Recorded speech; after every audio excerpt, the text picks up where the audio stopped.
दोस्तों यहां पर कुछ इंग्लिश की एडवांस प्रेपोजिशंस आप देख सकते हैं, जिसमें सबसे पहले आपको देखने को मिलेगा इन एक्सचेंज फॉर, आप फिर देख रहे हो इन स्पाइट ऑफ, इसके बाद आप देख सकते हैं इन ऑनर ऑफ, फिर आपको देखने को मिलेगा then and there, next instead of, with regard to, और लास्ट में है एट द कॉस्ट ऑफ। मैं आप सभी से एक क्वेश्चन पूछना चाहता हूं कि क्या आप इनके सभी के बीच के डिफरेंस को जानते हैं?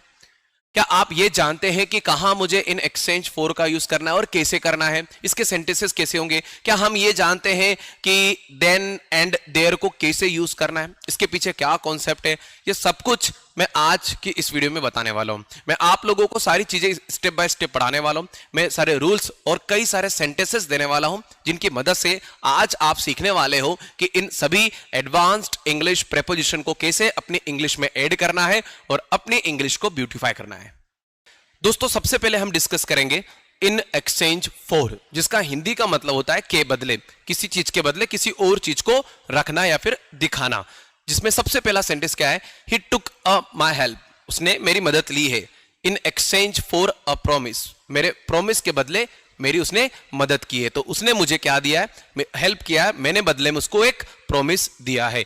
ये यहां पर सेंस दे रहा है। अगला सेंटेंस है इन exchange for your kindness I offer my loyalty, मतलब आपकी दया के बदले मैं आपको मेरी वफादारी ऑफर करता हूं, देता हूं। आपकी दया के बदले मैंने क्या करा? के बदले, आपकी दया के बदले मैंने अपनी वफादारी आपको दी है।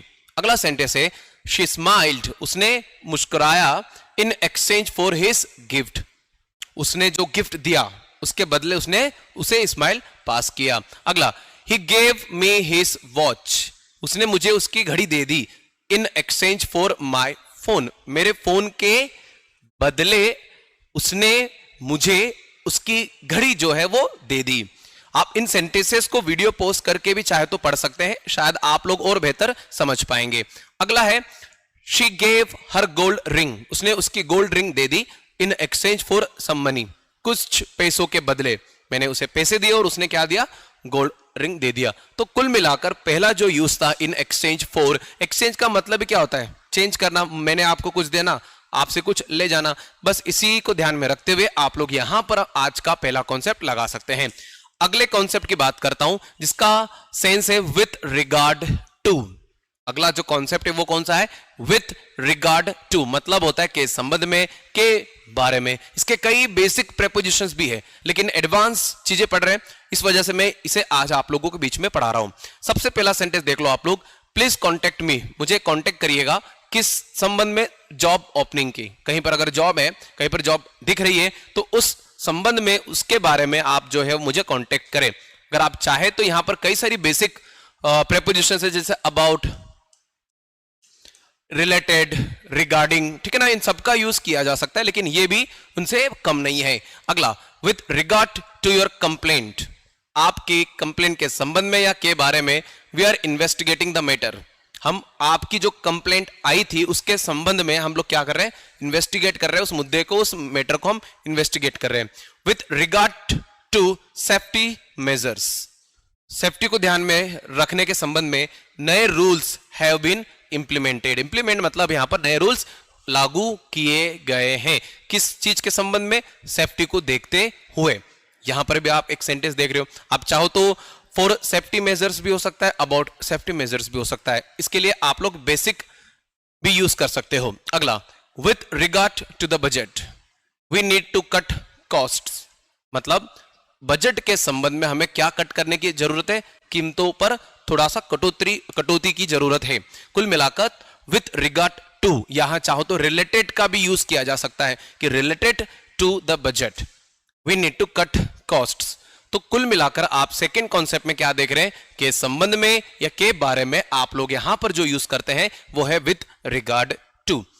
अगला बहुत ही सिंपल है, जब भी किसी के सम्मान में कुछ हो रहा है, किसी को अगर आप रिस्पेक्ट के तौर पर कुछ उसके सम्मान में कर रहे हो, वहां पर आप लोग तीसरा कॉन्सेप्ट जरूर यूज करें, जिसमें सबसे पहला सेंटेंस क्या है देख ले आप लोग सभी। दे ऑर्गेनाइज्ड अ पार्टी, उन्होंने एक पार्टी रखी है in honour of their teacher, मतलब उन्होंने उनके टीचर के सम्मान में क्या रखी है? पार्टी रखी है। हम चाहे तो देखो यहां पर ये शब्द अलग दिखाई दे रहा होगा, यहां पर ऑनर अलग दिखाई दे रहा है, आप इसको लेकर कंफ्यूज नहीं हो। यूके एंड यूएसए, ये जो अलग अलग इंग्लिश है इसके हिसाब से इनमें डिफरेंस आप देख पा रहे हो, बाकी दोनों का सेंस एक जैसा है। अगला, अ स्टेच्यू वॉज बिल्ट, एक स्टेच्यू जो है वो बनाई गई है in honour of the freedom fighters. किसके सम्मान में? फ्रीडम फाइटर्स के सम्मान में स्टेच्यू बनाया गया। ही गेव अ स्पीच, उसने एक स्पीच दी है किसके सम्मान में? हिज लेट फादर, उसके जो पिताजी गुजर गए हैं, ठीक है, स्वर्गीय पिताजी के सम्मान में उसने क्या किया है? एक स्पीच दी है।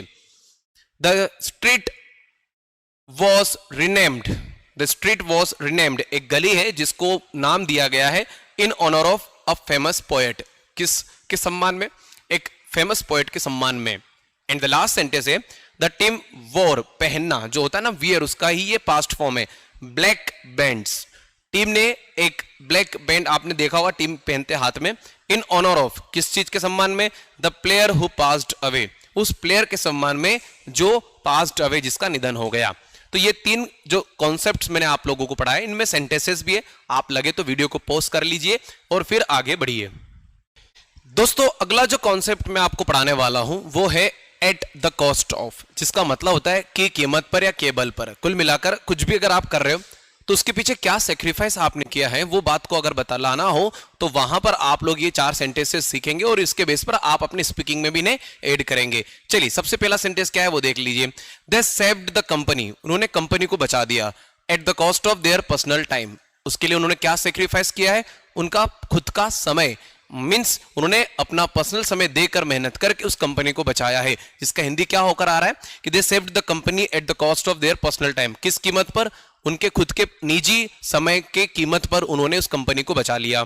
अगला, द डिसीजन वॉज मेड, जो डिसीजन था वो बना eight the cost of many jobs, मतलब किन चीजों को सेक्रीफाइस करना पड़ा? काफी सारी जॉब्स को सेक्रीफाइस करना पड़ा, तब जाके वो डिसीजन जो है वो बनाया। फिर उस डिसीजन के करते कई सारी जॉब्स को कम करना पड़ा, कई सारे लोगों की जॉब चली गई, किस कीमत पर वो डिसीजन बनाए? कई सारी जॉब्स की कीमत पर, आप लोग समझ सकते हो। अगला, दे अचीव्ड पीस, उन्होंने क्या हासिल की? शांति at the cost of many sacrifices, किस कीमत पर? कई सारे सेक्रीफाइसेस के बल पर उन्होंने क्या करा है? वो पीस, वो शांति जो है वो अचीव की है।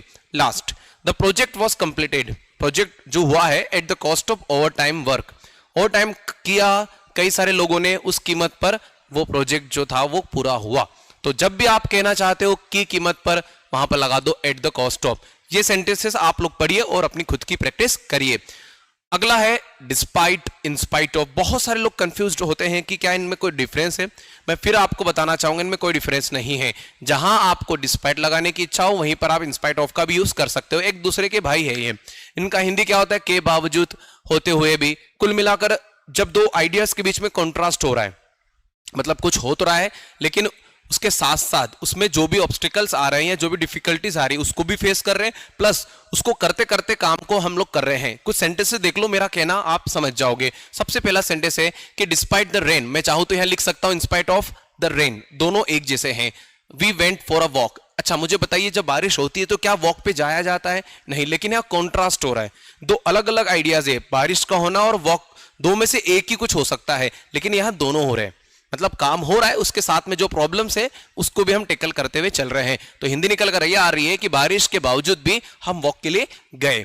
अगला सेंटेंस, डिस्पाइट बीइंग टायर्ड, मतलब थका हारा होने के बावजूद भी ही फिनिश्ड द वर्क, मतलब क्या हो रहा है कि उसने काम को पूरा किया। किस चीज के बावजूद? थका होने के बावजूद भी। थकने के बाद काम नहीं होता, लेकिन यहां उल्टा हो रहा है, मतलब काम तो हो रहा है, एक्शन हो रही है, उसके पीछे जो भी ऑब्स्टिकल्स आ रही है उनको मैनेज करते हुए आगे बढ़ रहे हैं। यहां पर आप लोग ये भी जान सकते हो। अगला क्या लिखा है? दे एंजॉयड द ट्रिप, उन्होंने ट्रिप को काफी एंजॉय किया डिस्पाइट द प्रॉब्लम्स, क्या होने के बावजूद भी? प्रॉब्लम्स थी, सब कुछ था, फिर भी हम लोग करते रहे, इवन दो कि हम जो भी प्रॉब्लम्स देख रहे हैं उन सबको कवर अप करके हमने हमारा काम किया।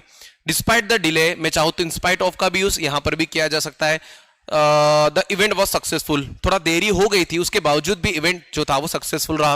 वी वेंट टू वर्क, हम काम पर चले गए डिस्पाइट हैविंग अ फीवर। अब जब फीवर होता है, तबीयत खराब होती है तो कोई काम पर नहीं जाता, दो अलग अलग चीजें होगी ना, या तो तबियत खराब होगी या तो काम होगा, दो में से कुछ एक ही हो सकता है। लेकिन अगर काम भी हो रहा है साथ में तबियत भी खराब है फिर भी काम हो रहा है, तो इस वजह से आप लोग यहां पर दो अलग अलग आइडियाज के बीच के जो भी कॉन्ट्रास्ट होता है उसको शो करने के लिए आप इसका यूज जरूर करें।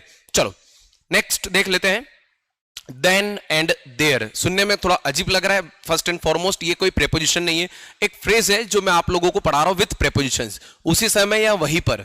जैसे कभी आप कहते हैं ना कि इंस्टेंटली, तुरंत, बस तुरंत को हटाकर आप देन एंड देयर का भी यूज कर सकते हैं। इसकी जगह एक और पॉइंट है जो आप लोग यूज करेंगे। चलो आगे देखते हैं, the teacher scolded him then and there. अब चाहे तो यहां लगा सकते हैं इंस्टेंटली, अगर आपका मन करे कि सर इंस्टेंटली ज्यादा कॉमन है और ज्यादा यूजेबल है तो बिल्कुल आप उसके साथ जा सकते हो। एक और है ऑन द स्पॉट, मतलब एक दो तीन, आप तीन में से जो लगाना चाहे लगा सकते हैं। ही प्रपोज्ड टू हर, उस लड़के ने उस लड़की को प्रपोज कर दिया ऑन द स्पॉट, उसी समय वहीं पर उसने क्या कर दिया, उसको प्रपोज कर दिया। इंस्टेंटली का भी वर्ड यहां पर यूज किया जा सकता है, बट ये थोड़ा सा ज्यादा रिलेट कर रहा है। देन एंड देयर मतलब उसी समय पर, उसी मोमेंट पर जो कुछ हो जा रहा है वहां ये लगा दो। They offered me the job, उन्हें मुझे ऑफर कर दिया जॉब। देन एंड देयर मैं चाहूं तो लिख सकता हूं ऑन द स्पॉट, उन्होंने उसी समय वहीं के वहीं क्या कर दिया, मुझे ऑफर कर दिया job. He accepted the challenge, then and there मतलब ऑन द स्पॉट, उसने क्या कर लिया, चैलेंज जो मैंने उसे दिया था उसको एक्सेप्ट कर लिया, ऑन द स्पॉट ये काम यहां पर हो गया। एक और मैं आपको पढ़ा रहा हूं जिसमें आप लोगों ने सुना होगा, इंस्टेड ऑफ के बजाय के स्थान पर किसी चीज के स्थान पर कुछ और हो जाना। संडे के बजाय मंडे को पार्टी रख लेना, या फिर मंडे के बजाय ट्यूसडे कुछ प्रोग्राम रख लेना, तो किसी चीज के बजाय कुछ और हो जाना। रोहित को बुलाने जा रहे थे लेकिन उसके बजाय उसके भाई को इन्वाइट करके आ गए, तो किसी चीज की जगह पर दूसरी चीज का हो जाना। सेंटेंस देख लो, he drink juice instead of tea, पीने की कोशिश की चाय लेकिन क्या पी लिया, जूस, तो इसके बदले वो। आगे, they went to a movie, वो मूवी देखने चले गए इंस्टेड ऑफ स्टडिंग, करना क्या था, पढ़ाई करने के बजाय वो मूवी देखने चले गए। अगला, she used Honey instead of sugar, sugar को यूज करना था लेकिन उसके बजाय उसके स्थान पर उन्होंने हनी को यूज कर लिया। आई कॉल्ड हिम, मैंने उसे कॉल किया instead of sending a message, message send करने के बजाय मैंने उसे कॉल कर दिया। तो दोस्तों यहां पर मैंने आप लोगों को सभी प्रेपोजिशंस जो थे स्टेप बाय स्टेप क्लियर कर दिए।